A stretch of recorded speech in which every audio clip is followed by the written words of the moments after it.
¿Qué tal? Buenas noches, ¿cómo andan? Bueno, hoy nos tocaría arrancar con empresa, ¿no? Hoy sería la primera de las dos clases que nosotros le vamos a dedicar a esta temática, a empresa, pero siempre a esta altura del cuatrimestre, por más de que tengamos un formato excepcional, me gusta frenar un poquito la pelota y que tratemos de reflexionar lo que hemos visto en este puñado de clases, ¿no? Y no solamente lo que vimos en estas pocas clases que hemos tenido, sino darnos cuenta la lógica, el hilo conductivo que nos ha traído hasta este capítulo, ¿no? Porque uno de los desafíos que nosotros tenemos como cuerpo docente, no solamente en nuestra materia, yo creo que esto aplica a todas las materias, no solamente de derecho, sino de otras carreras, es tratar de que el alumno entienda y la alumna entiendan que los institutos, los fenómenos, los procesos que se van viendo en clase no son, digamos, núcleos aislados. Todo lo contrario, está dentro de un marco general en el que se inserta y que tiene una lógica y una coherencia general justamente, ¿no? Para que sea más gráfica la representación de esta, digamos, evaluación parcial que hacemos en este momento de la cursada, he hecho un simple cuadro sinóptico, no con mucho contenido, pero que sí es bastante descriptivo en esto de poder combinar, poder conjugar, hilvanar todo lo que nosotros hemos visto en estas clases virtuales y en las 2-3 clases presenciales que hemos tenido. Se los voy a mostrar un momento, así no es el de la pizarra es el del tema de hoy que se los voy a acercar después. Lo he hecho para que sea más práctico, en una hoja. Lo voy a acercar un momento para que ustedes puedan frenar y tomar nota. A ver, creo que ahí, si ustedes, sí, creo que es legible. Si ustedes apretan pausa, yo después voy a explicar cada uno de los contenidos.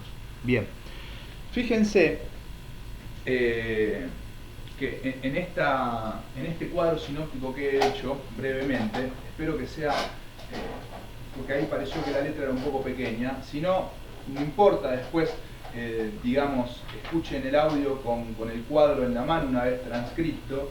Fíjense que yo ahí estoy poniendo como el puntapié inicial de nuestra cursada Historia del Derecho Comercial. Y no es antojadizo porque de alguna manera es, no sé si alguien sabe de náutica o de tablas de ser, es justamente el alma de estas primeras clases de Derecho Comercial, ¿no? Nos permite de alguna manera ir organizando, sistematizando los contenidos que en estos 7 u 8 primeros capítulos de la bibliografía hemos visto, ¿de acuerdo? En cuanto a historia del derecho comercial, recordarán que nosotros lo hemos postulado cronológicamente en distintas etapas.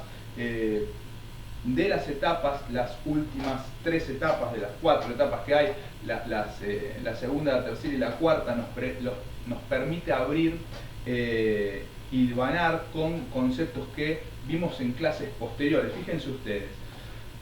La etapa número 2, la de la teoría del acto del comercio, y la etapa número 4, la de actividad económicamente organizada, nos permiten a nosotros introducirnos en la cuestión de paradigmas que nos llevaron un par de clases y que ahora voy a retomar.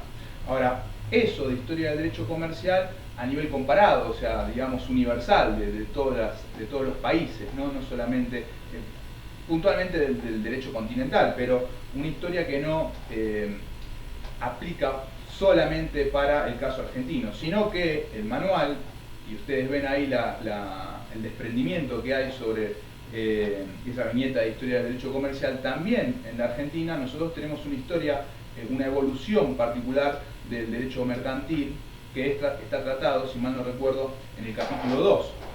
En ese capítulo 2 se ven los antecedentes, los sucesivos proyectos de unificación que han fracasado, y como corolario de ese capítulo tenemos el nuevo código. Entonces, de historia del derecho comercial nosotros podemos desprender, podemos darnos cuenta que hay una introducción a los contenidos que se abordan posteriormente en paradigmas del derecho comercial, teniendo como tabulador, recuerden, la reforma del 2015, esa reforma del 2015 que nos permitió un análisis comparativo entre el paradigma previo, teoría del acto de comercio, fíjense cómo ahí utilizamos las etapas de derecho comercial, y el paradigma actual, el del nuevo Código Civil y Comercial de la Nación, que es el de la actividad económicamente organizada, lo cual también nos lleva directamente a vincularlo con el hecho de que en esa evolución del derecho comercial argentino entramos fundamentalmente y profundamente a analizar el nuevo Código Civil y Comercial de la Nación, que entró en vigencia en el 2015.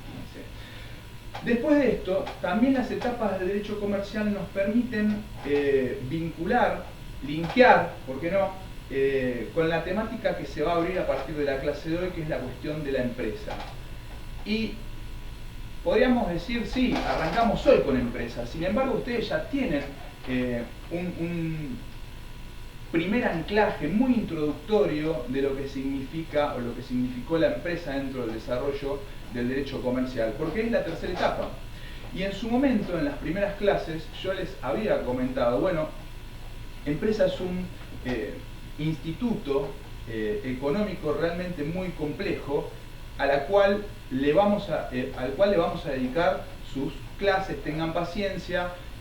No lo vamos a profundizar en la parte del desarrollo histórico del derecho comercial, sino que lo vamos a hacer después. Bueno, justamente hoy empezamos, pero esa tercera etapa es lo que permite vincularnos con este capítulo octavo de la bibliografía del manual de Vítolo, que vamos a arrancar hoy. Entonces, fíjense cómo, entonces, a partir de la historia del derecho comercial y sus etapas, podemos desprender casi inmediatamente la evolución del caso argentino, los paradigmas, qué paradigmas tuvo nuestro código anterior, qué paradigmas tiene nuestro código actual, cómo o qué importancia tiene la empresa tanto dentro de la historia del derecho comercial, como vamos a ver hoy, aún no siendo que nuestro código unificado y en vigencia del 2015, aún no siendo que tiene o adoptó un paradigma como el de la tercera etapa, igualmente tiene una influencia muy fuerte dentro del desarrollo del comercio y por ende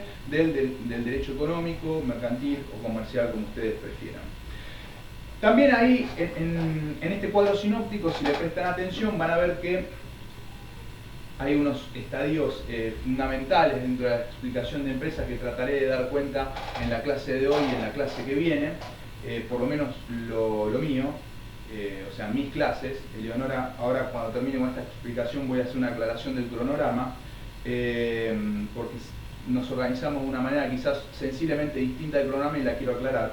Pero fíjense cómo de empresa al mismo tiempo no solo está vinculado con lo que hemos estado viendo en estas clases, sino que además también nos va a permitir vincularnos con lo que viene. Y lo que viene va a ser fondo de comercio como parte integral de la empresa. Ya vamos a ver en qué sentido, qué naturaleza tiene este fondo de comercio, y un hito, un elemento importante dentro de nuestros programas, que son los bienes inmateriales, ¿no? Bienes inmateriales que conforman ese fondo de comercio, que conforma la empresa. Entonces, venimos de algo que tiene relación con lo que vamos a ver en estas clases y vamos hacia algo que también tiene relación con esta concatenación de contenidos que hemos dado en clase. Entonces, esto es lo que me interesa, ¿no? Que ya promediando la primera mitad del contenido del primer parcial que hemos suspendido, pero que igualmente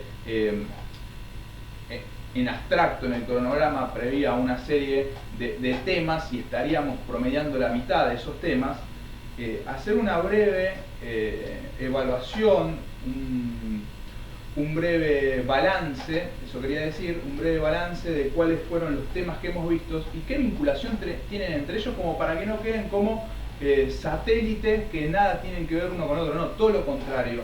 En esta primer parte de la cursada nosotros lo que estamos haciendo es descubrir el derecho comercial. Y para descubrir el derecho comercial es lo mismo que cuando uno se va, bueno, no es un buen momento para hacer este tipo de ejemplo, pero cuando se va de viaje, ¿no? Cuando se va de viaje uno trata de conocer qué nación está visitando, cuáles son sus elementos caracterizantes, y en estos primeros capítulos eso se hace con el derecho comercial. Se lo define, se establece cuáles son sus fronteras y después se evalúa o se aborda, perdón, los elementos constitutivos del derecho comercial, ¿no? Cuando nosotros hablamos de paradigmas, cuando hablamos de empresa, cuando hablamos de fondo de comercio, de empresario, cuando vamos dando cuenta de todos estos elementos, lo que estamos haciendo es describir nuestro campo de estudio, es de alguna manera subrayar cuáles son los elementos primordiales que nos constituyen como subdisciplina dentro de las ciencias jurídicas. Estas primeras clases son de descubrimiento de lo que en realidad es el derecho comercial, y por eso la importancia de que nosotros logremos vincular todos los contenidos que vimos en la primera clase, porque la descripción introductoria de qué se trata esta materia solamente se alcanza, solamente se logra si tenemos claro todo el mapeo de estos primeros 8, 9, 10 capítulos cuando estemos a la altura de bienes inmateriales. Bien, aclarado eso, cualquier duda, ustedes ya saben que los canales de comunicación están sumamente abiertos, cualquier duda que haya con el mapeo introductorio, quizás lo que me faltó, ahora que estoy repasando lo que dije, es el paradigma, del nuevo paradigma del código, que tiene su anclaje en el artículo 320, se desprende esta muy importante bolilla, este muy importante capítulo dentro de la descripción de los elementos más importantes de nuestra materia, que es la de obligaciones, que es la que se vio profundamente con Eleonora, que siempre lo destaco y lo subrayo nuevamente, es contadora, y justamente de ahí la importancia que una contadora, y la lógica, ¿no?, de que una contadora y abogada además venga a dar las bolillas, insisto, los capítulos que tienen que ver con obligaciones de comerciantes, porque en definitiva estas obligaciones en gran parte contables, o sea, del mundo de la contabilidad, del mundo de las ciencias económicas, tienen su anclaje legal en artículos que son, no digo patrimonio exclusivo, pero que sí tienen una fuerte influencia casi tipificante dentro de nuestra subdisciplina, como es el artículo 320 del Código Civil y Comercial de la Nación y los que lo suceden, ¿no?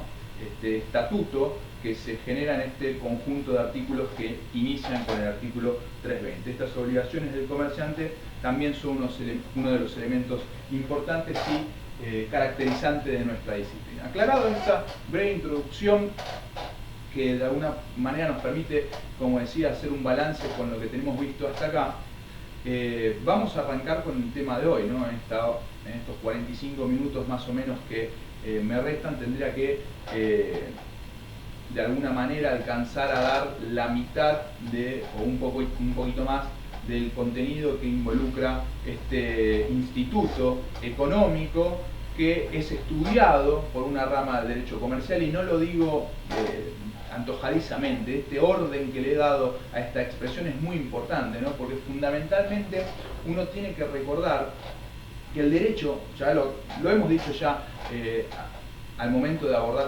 paradigmas el nuevo paradigma del nuevo código, pero el derecho no tiene por qué definir todos los institutos, todos los objetos que forman parte de su estructura, ¿no?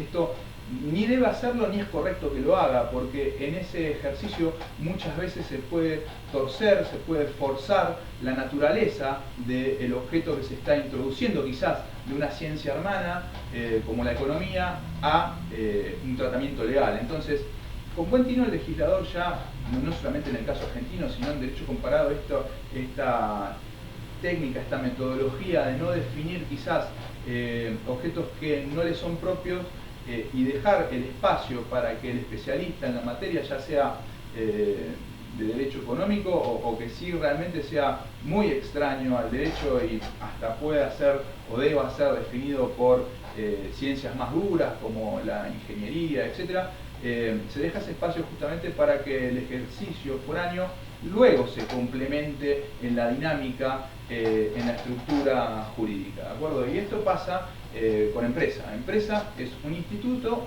económico que tiene una fuerte influencia en el derecho y en particular en el derecho comercial. Tanto que a mí, a esta altura de los tiempos, me gusta hablar de nuestra materia no como derecho mercantil o comercial. Fíjense que lo que digo, si ustedes se detienen un momento y reflexionan, tiene lógica con esto también de las etapas del derecho, ¿no? A mí me parece mucho más pertinente hablar en los días que corren de un derecho económico que de un derecho comercial. Y no hace falta que lo explique a esta altura ya de la cursada, porque ustedes tienen que entender esto. Tanto es así, fíjense, digamos, una nota de color, una digresión con la explicación, que por ejemplo en nuestro departamento, el departamento que engloba a materias como elementos de derecho comercial o sociedades civiles y comerciales, no se llama departamento de derecho comercial, sino que se llama departamento de derecho económico y empresarial, ¿no? Fíjense cómo por una cuestión administrativa sí se ha podido actualizar adecuadamente el nombre del departamento que engloba, que nuclea estas materias, pero quizás por una cuestión de burocracia o dificultad en el tren de esa burocracia de actualizar algunos contenidos que a todos nos exceden, quizás el nombre de la materia ha quedado un poco anacrónico. Pero bueno, acá estamos. Por eso siempre ustedes van a notar que yo voy y vengo con el término, casi una utilización como si fueran sinónimos, que no necesariamente son sinónimos exactos, pero bueno, lo hago de esa manera en derecho mercantil, derecho comercial y derecho económico. La empresa entonces es un instituto más bien regulado y estudiado históricamente por las ciencias económicas, también por otras ciencias sociales como la sociología y como el derecho, por supuesto, pero digamos que su hogar, su casa, científicamente hablando, es las ciencias económicas, y de ahí nosotros tenemos que partir nuestro análisis, teniendo en claro eso. Voy a tomarme unos segundos para acercar la pizarra para que ustedes puedan pausar y transcribir lo que he anotado sinópticamente en la misma, y así acompañar un poco más fluidamente la explicación y no perderse. Yo, de repente, en un formato presencial, si alguno no entiende la letra, me podría preguntar, así que lamentablemente esa herramienta no la tenemos. Trato de hacerlo lo más claro posible, y si hay alguna dificultad de comprensión, con posterioridad me consultarán, o creo que si la explicación sigue la línea de la pizarra, quizás mismo en el desarrollo de esta explicación justamente va a quedar sañado. Pero bueno, es lo que hay y es como nos tenemos que organizar. Voy a acercar un minuto la pizarra como para que ustedes puedan copiar el contenido. A ver, vamos un poquito. Ahí estamos. Básicamente en esta primera parte de la clase, con relación a empresa, vamos a ver dos puntos, ¿no? Una breve introducción de empresa, prometo que va a ser breve, y el abordaje de la definición, ¿no?, de la misma. Después ya en el segundo bloque vamos a continuar con una concepción moderna de la empresa, ya la pizarra que viene va a dar cuenta de eso. Fíjense que ahí en el punto 1 dice breve introducción. Me cuesta leer al revés, pero lo que tenemos que analizar en ese momento de la introducción va a ser la importancia que tiene la sociedad actual, y después vamos a la cuestión de la definición, y ahí, bueno, voy corriendo la pizarra, y ahí vamos a hacer un análisis, digamos, puntual, una comparación de una definición más bien clásica que hasta el 2015, de alguna manera, perdonen, pero se me había caído la broma, de alguna manera nosotros en los cursos de derecho comercial, de derecho económico, lo dábamos, y la definición que da Vítolo, y siempre aporto esta aclaración metodológica, porque me parece que de la comparación, justamente una definición más bien vieja o clásica, para poner un adjetivo menos hiriente, y la definición que elige el autor del manual, el doctor Vítolo, el doc, en el libro, se permite mejor la comprensión de la definición actual. En esta breve comparación se se nos permite visualizar un poco mejor cuál es la intención de esa definición. Pero antes de eso, frenemos y aclaro lo que tenía pendiente, esta cuestión de modificación del cronograma. Disculpen el desorden, pero es algo que no quiero dejar de mencionar antes de que nosotros continuemos. Fíjense que nosotros hasta acá veníamos en orden, capítulo por capítulo, viendo historia del derecho comercial, los antecedentes en el caso argentino, el análisis de las fuentes, paradigma del derecho comercial, obligaciones.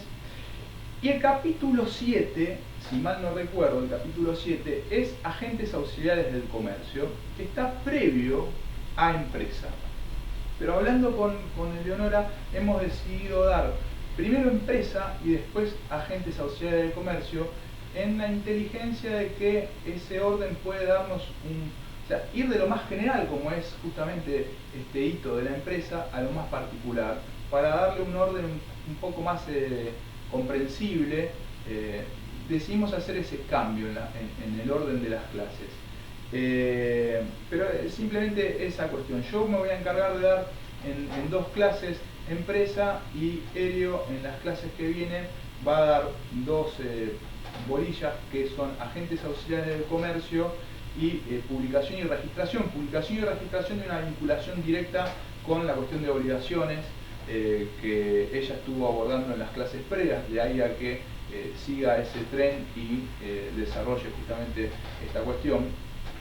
Y a mí me permite, justamente en la lógica del cuadro sinóptico que mostré al principio, hacer una hilvanación un poco más saludable, un poco más comprensible cuando me toca hablar de empresa en un instituto mucho más general que agentes auxiliares, o sea, mucho más abarcativo que agentes auxiliares del comercio, que de repente aparecen ahí en un capítulo, y yo entiendo que es mejor verlo después de empresa, ¿no? Porque el agente auxiliar de comercio colabora con el desarrollo justamente del comercio y por ende fuertemente con la empresa. Por eso hemos hecho ese trueque. Nada más en cuanto a la aclaración del cronograma. Bueno, vamos a empresa, ¿no? Empresa. Ya vamos a hablar del desarrollo histórico de la empresa en la segunda parte de este video, ¿no? De esta clase en realidad. Ahora, lo que me gustaría señalar es una obviedad, ¿no? Es algo que todos realmente sabemos, pero quizás no lo hemos puesto en palabras hasta este momento, que con la excusa de un curso de Derecho Económico se hace necesario, que es la importancia de la empresa en las sociedades actuales, en las sociedades modernas, ¿no? Este sería la placa de esta parte de la clase. Y realmente fíjense ustedes que sin la empresa, ya vamos a ver qué es, sería difícil instrumentar, o sea, que se pueda de alguna manera llevar adelante el desarrollo de la sociedad como la conocemos hoy. Pero además van a ver que cuando, a su turno, cuando corresponda, la empresa en las sociedades modernas no solamente tiene una influencia muy fuerte, sino que la constituyó como tal, la transformó en un determinado momento, y hoy la sociedad es como la conocemos gracias a la empresa. Y esto no lo digo porque sea un instituto del derecho comercial, porque dije que justamente no lo es. Es un instituto, un objeto de estudio de las ciencias económicas, no es un narcisismo sobre nuestra disciplina, ni mucho menos. Pero es simplemente una verdad, una máxima que no se puede desconocer. La empresa es uno de los elementos en el desarrollo de las sociedades modernas más importantes y más constitutivas de la misma. ¿De acuerdo? La otra cuestión previa, antes de entrar o adentrarnos en lo que es la definición de empresa, es, ya corriéndome un poco del contenido del manual, es una aclaración de carácter conceptual mucho más básica, una aclaración previa de hecho, para que nosotros pongamos los pies en la tierra cuando hablamos de empresa, ¿de acuerdo? Hay un manejo vulgar, en realidad en el lenguaje siempre hay sobre distintos conceptos un manejo más vulgar, más trivial, de cualquier concepto y un manejo más técnico. En nuestra disciplina, por supuesto, ese manejo más técnico quizás asume una importancia más fuerte porque las ciencias jurídicas viven de los conceptos, ¿no? No somos la única, pero dentro de las ciencias sociales, en el derecho esta dinámica se hace fuertemente presente. ¿A qué voy con esto? Nosotros a veces, cuando hablamos o escuchamos hablar en la calle de empresa, hacemos asociaciones, ¿no? El lenguaje tiene que ver con eso, el de asociar un signo con un significado. Y eso es lo primero que quiero aclarar. ¿Qué piensa uno o una cuando hablamos de empresa, ¿no? Y esa significancia al concepto de empresa también va a variar dependiendo del lugar en que nos encontremos del planeta, ¿no? Del sistema legal en el que nos encontremos. No es lo mismo el concepto de empresa en Alemania, en Francia, en Italia, en Estados Unidos, derecho anglosajón, que en la Argentina. Entonces, lo primero que quería purgar de alguna manera es esto de no asociar a empresa con como si fuera un sinónimo de sociedad o de persona jurídica, ¿no? De sociedad comercial o de sociedad civil o de asociación civil, porque no, justamente en nuestro sistema legal esto sería un error, ¿no? Empresa no es lo mismo que sociedad. Es lo primero que ustedes tienen que entender. Cuando nosotros hablamos, vamos a hablar de un ejemplo concreto. Hablemos de una sociedad, no sé, conocida por todos, ¿no? Como una aseguradora, Sancor Seguros, una sociedad anónima. Sancor Seguros, por supuesto que está organizada a través de la estructura de una empresa, ahora vamos a ver qué es, pero solamente en este caso nosotros podemos hablar de una empresa que jurídicamente se revistió con el formato de sociedad, porque después hay empresas o hay fenómenos empresariales en la realidad que no necesariamente son sociedades. Entonces, fíjense, empresa y sociedad no son lo mismo. Pueden encontrarse en supuestos en particular como la del Sancor Seguros. Es una sociedad anónima estructurada con, valga la redundancia, la estructura de una empresa. Pero no toda empresa es una sociedad. Fíjense, a ver, pongamos un comerciante de una envergadura menor, ¿no? Como por ejemplo una casa de sanitarios. Un comerciante individual tiene una casa desde hace muchísimos años de venta de este tipo de artículos, no se asoció ni de derecho ni de hecho con ningún conocido, es él por sus colores desarrollando su actividad comercial. Sin embargo, habitualmente para llevar adelante su giro comercial recurre a una serie de herramientas típicamente empresariales, como empleados, como mercadería, como instalaciones, como maquinaria, como proveedores. Todos, no nos adelantemos, no se pongan nerviosos o nerviosas, ya vamos a darle una lógica, simplemente es una aclaración conceptual por ahora. Todos estos elementos que acabo de mencionar, estas herramientas que hacen al giro comercial, conforman la empresa. El sistema organizativo que utiliza este comerciante individual para llevar adelante su actividad hace que este fenómeno pueda ser definido como empresa. Y fíjense que atrás de esta empresa no hay un fenómeno asociativo, no hay un proceso asociativo de dos o más personas que tienen un objeto social en particular y lo desarrollan, sino que tenemos un único comerciante individual que utiliza la empresa como herramienta, como vehículo para llevar adelante su giro comercial. Entonces, fíjense, sociedad y empresas no son lo mismo. En algunos casos, Sancor Seguro, podemos encontrar un ejemplo en donde ambos conceptos caen sobre el mismo caso fáctico. Sin embargo, la empresa es un concepto más amplio que puede encontrar en el universo de casos situaciones en donde se constituya donde existe una empresa y no necesariamente sea acompañado con ese revestimiento jurídico que es, con esa personería jurídica que es la de sociedad, como el caso del comerciante individual que acabamos de mencionar. Entonces, para cerrar esta aclaración conceptual previa, empresa y sociedad no son lo mismo. Son dos cosas que se pueden encontrar, pero que no necesariamente en todos los casos vamos a verlo como una consubstanciación perfecta entre una y otra.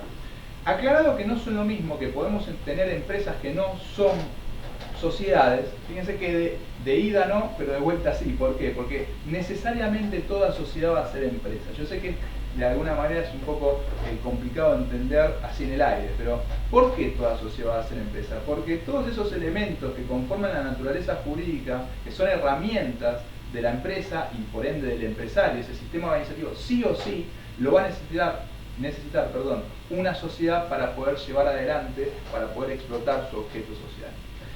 Toda sociedad siempre va a ser empresa, mas no toda empresa necesariamente va a ser una sociedad. Este sería un poco la máxima, el presupuesto inicial conceptual que quería aclarar. Entonces, decía que en la calle podemos hablar o escuchar la utilización de empresa y de sociedad como si fueran lo mismo, y sin embargo, después de esta aclaración previa, fíjense que no necesariamente desde el sentido técnico de nuestra disciplina apelan a la misma concepción.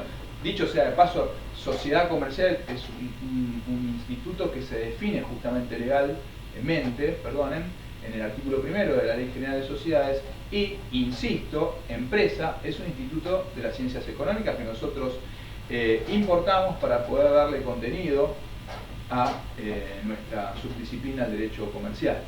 Entonces, bueno, aclarado eso, de que no toda empresa va a ser sociedad, más siempre una sociedad va a ser empresa, vamos a darle continuidad a la definición propia de empresa para que lo mencionado tenga o adquiera un poco más de comprensión. Voy a tratar de ser breve porque estamos pasados de la media hora y tengo que meter sí o sí esta clase en una hora y unos minutos para que no sea muy largo.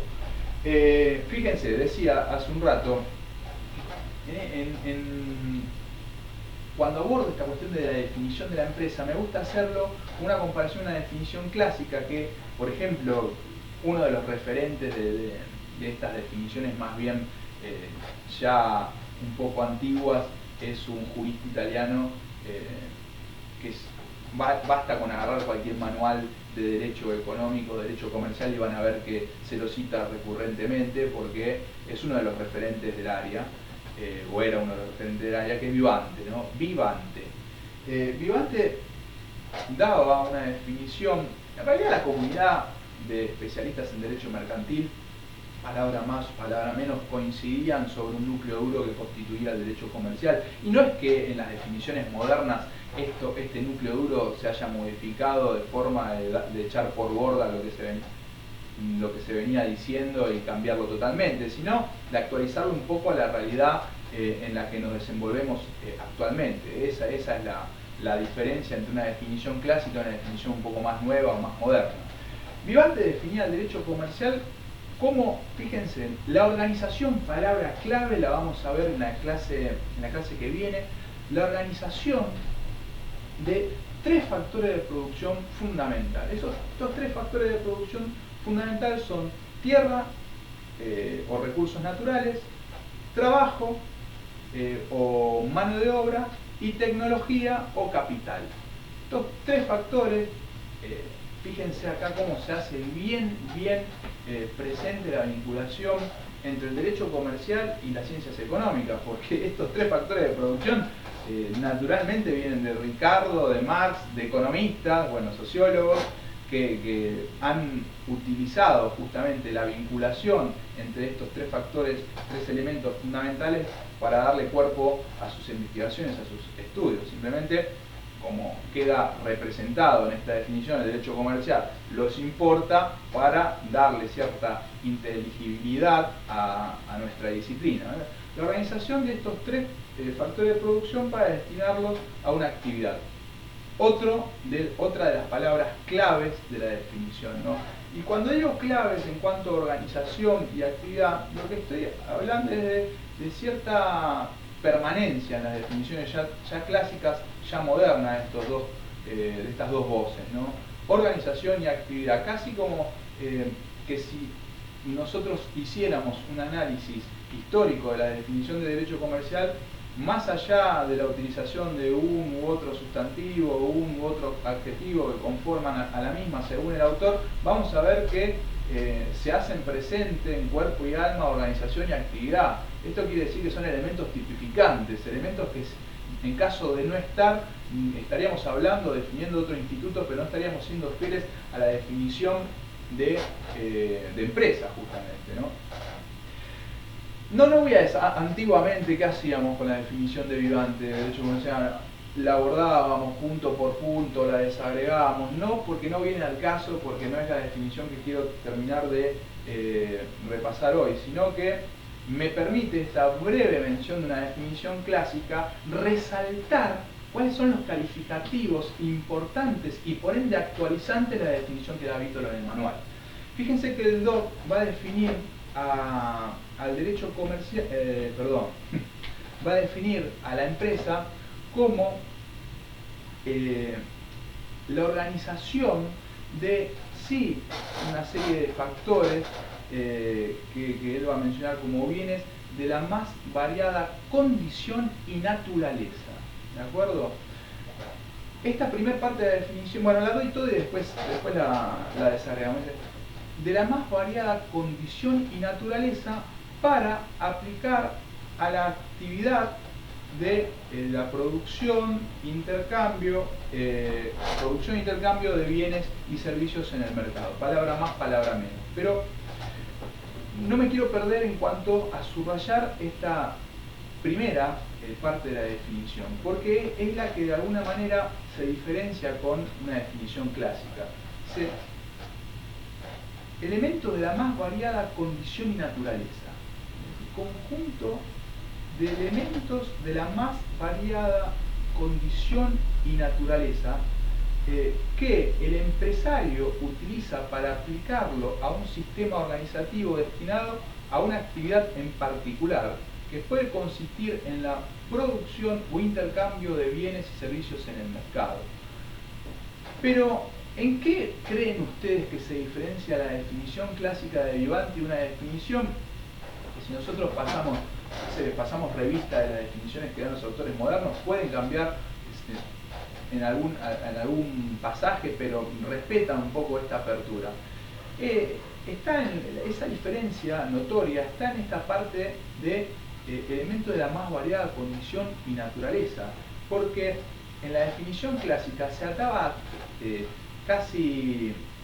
digamos, se anclaba a estos tres factores de producción: tierra, trabajo y tecnología. Y sin embargo, acá, en esta definición de un carácter más moderno, se deja abierta la puerta para no hacer un análisis tan compartimentado, sino justamente permitir la introducción de ya todos esos elementos modernos que forman parte de la empresa y que no daba cuenta de una definición clásica.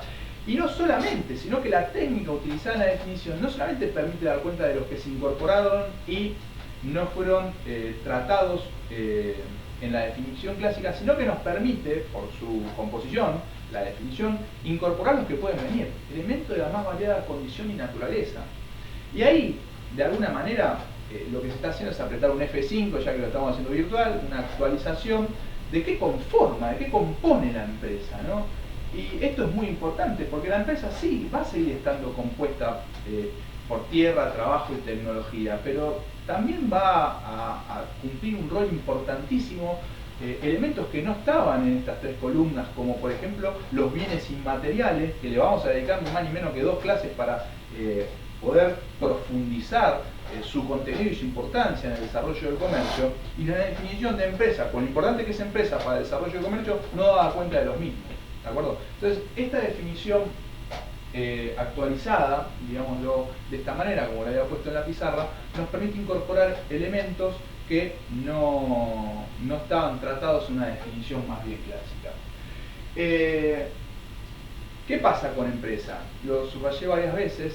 La empresa es un instituto propio de las ciencias económicas y el derecho comercial o las leyes que de alguna manera son objeto de estudio del derecho comercial no lo definen. En algunos otros institutos sí vamos a encontrar que hay una definición legal, como lo dije hace un momento, en el caso de sociedades, pero en el caso de empresa no hay una definición como sí, por ejemplo, en el Código Italiano del 42, en el artículo 2555, si mal no recuerdo, el legislador italiano se encarga de dar una definición, no de empresa, pero sí de hacienda mercantil, que después los juristas, de alguna manera, entre ese artículo y otro, trataron de desprender una definición legal de este instituto.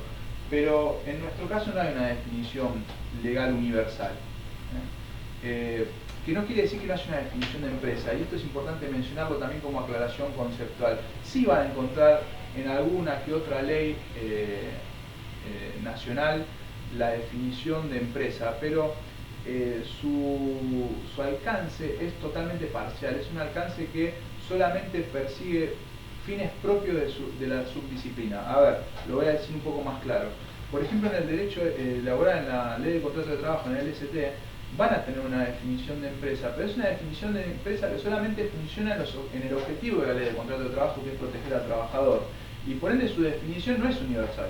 Es una definición ideada por el legislador pura y exclusivamente para darle cierta funcionalidad a la ley de contrato de trabajo, pero que cuando nosotros la extrapolamos y la llevamos a otro ámbito legal, jurídico, vemos que no encaja, no funciona. Es una definición solamente del derecho laboral.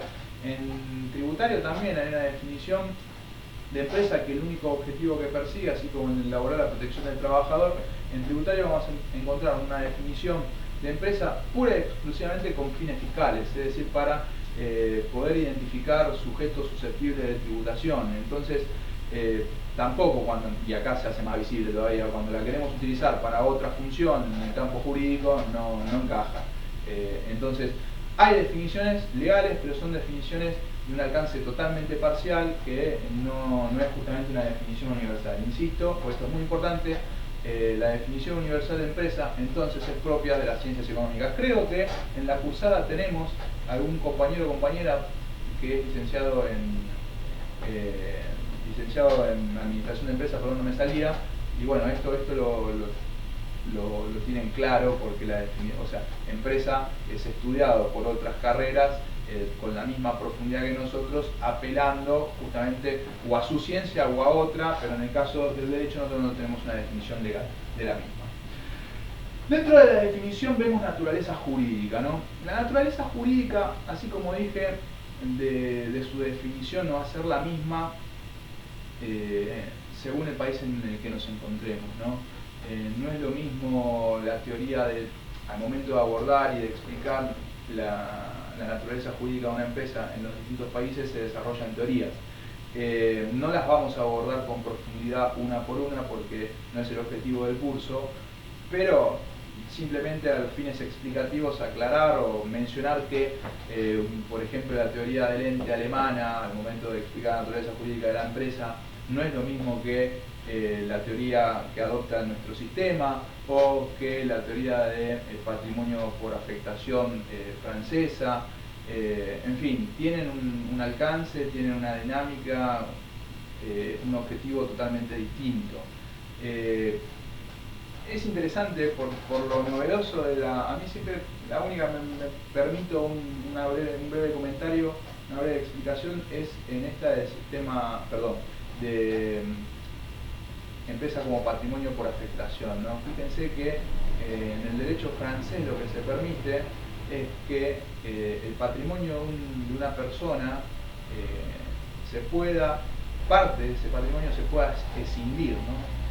Y destinar a un objetivo particular y de ahí darle cierta autonomía. Ustedes saben que en nuestro sistema legal el patrimonio es un derecho personalísimo e inalienable y universal, o sea, no se puede subdividir.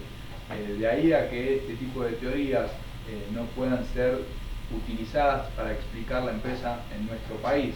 Pero fíjense lo novedoso que de alguna manera tiene una vinculación cuando veamos sociedades con sociedades unipersonales, de esta teoría del patrimonio por afectación, que al permitirle a la persona individual o colectiva escindir parte de su patrimonio y destinarlo, sin que deje de formar parte de su patrimonio justamente, pero sí destinarlo a un objeto en particular, si esta persona en el desarrollo de ese objeto en particular llega a tener algún litigio, algún conflicto con un acreedor, por ejemplo, sí, el acreedor puede reclamarle, pero no a la universalidad del patrimonio, sino a la que el empresario destinó para ese giro comercial, ¿no? Entonces, si yo, por ejemplo, destino 3 autos y un inmueble a mi giro comercial, según la teoría del patrimonio por afectación, pero también tengo mi casa donde vivo con mi familia, una casa de veraneo, 2 autos familiares de uso familiar, también que forman parte, el acreedor va a poder atacar el patrimonio que destiné justamente a la explotación de mi objeto comercial, pero el patrimonio que yo destino o que yo dejo como personal no. Esta es la lógica, lo interesante de la teoría del patrimonio por afectación, que en nuestro país no es aplicable, no se permite por esta cuestión universal que tiene nuestro patrimonio. Entonces, ¿cuál es la naturaleza jurídica de la empresa dentro de nuestro sistema? Bueno, no es tratado como en la teoría del ente de Mana, como un sujeto de derecho, y esto tiene que haberles quedado claro cuando dije que empresa y sociedad no son lo mismo, ¿no? ¿Por qué? Porque artículo 2 de la Ley General de Sociedades, las sociedades comerciales son personas jurídicas y por ende son sujetos, y por ende son entes de imputación de derechos y obligaciones, ¿no? Son personas. En cambio, la empresa no es una persona, no es un sujeto, es una cosa. Por eso, la naturaleza jurídica de la empresa en nuestro sistema tiene que empezar con esta mención. Es un objeto de derecho, ¿no? Es un objeto de derecho que tiene un tratamiento legal de una universalidad de hecho. Entonces, fíjense que cuando, por ejemplo, la ley de transferencia de fondos de comercio se refiere a empresa, se va a referir con una lógica, con una coherencia general, con una coherencia sistémica. Cuando hablamos de, y fiel a la definición, cuando hablamos de empresa, hablamos de todos esos elementos de la más variada condición y naturaleza que la conforman. Estamos hablando como un todo, como una universalidad de hecho. Estamos metiendo las maquinarias, la instalación, los empleados, por más de que sea un poco deshumanizante mencionarlo así, pero todas estas partes o estos elementos son integrales de empresa. A eso se refiere, conforman un todo. Si bien yo no puedo decir que empresa es un sujeto, si empresa es un objeto que está conformado universalmente por todo, como un todo, por esos elementos constitutivos que le son propios, como los que acabo de mencionar, insisto, las instalaciones, las mercaderías, la clientela, el valor llave, el nombre, los empleados, etcétera. Todo eso que por supuesto después nosotros nos vamos a dar cuenta. Fíjense que estamos mencionando elementos que después van a tener tratamientos legales particulares, ni hablar de los empleados, de los trabajadores, ¿no? Pero que al momento de encarar la incidencia que tiene la empresa en el derecho, es tratado como un todo. Es tratado como un todo. Después va a ser matizado por distintas ramas del derecho, pero es tratado como un todo. La empresa, con todos estos elementos constitutivos, es tratado como un todo. A eso se refiere como objeto de derecho que tiene un tratamiento legal como una universalidad de hecho. No es sujeto, pero sí es tratado, insisto, como una universalidad de hecho. Esa es la naturaleza jurídica de empresa en nuestro sistema. Cerrar quizás esta primera parte con esta mención, ¿no? Cuando hablamos, por ejemplo, en Estados Unidos, cuando se habla de corporaciones como sinónimo de empresa, sí son sujetos, ¿no? De alguna manera, esos puentes interpretativos de querer asimilar la empresa, la concepción legal, la concepción jurídica, sí, de empresa en un sistema o en otro, son ejercicios que pueden llevarnos a errores interpretativos, porque depende de dónde estemos parados, del sistema legal vigente y de su naturaleza jurídica, que no es otra cosa que una consecuencia del sistema legal vigente, la empresa va a ser una u otra cosa. Entonces, no es lo mismo la empresa alemana que la estadounidense que la argentina. Resumiendo, entonces, en nuestro país la empresa no es sujeto de derecho, es objeto de derecho. Hasta acá, digamos, esta definición, una definición propiamente dicha de empresa, una comparación clásica y moderna, que es la que se asume en el código, y la naturaleza jurídica. En la segunda parte vamos a hacer un breve desarrollo histórico de la empresa que nos lleva hacia una definición, una conceptualización más moderna de la misma. ¿Qué es lo que está pasando con el concepto de empresa hoy por hoy? ¿Es el mismo que se tenía en el siglo XIX, en el siglo XX, el concepto de empresa? ¿Cómo modificó al sistema y cómo el sistema también modificó a la empresa y al concepto de empresa en nuestro día? Pero eso cuando volvamos.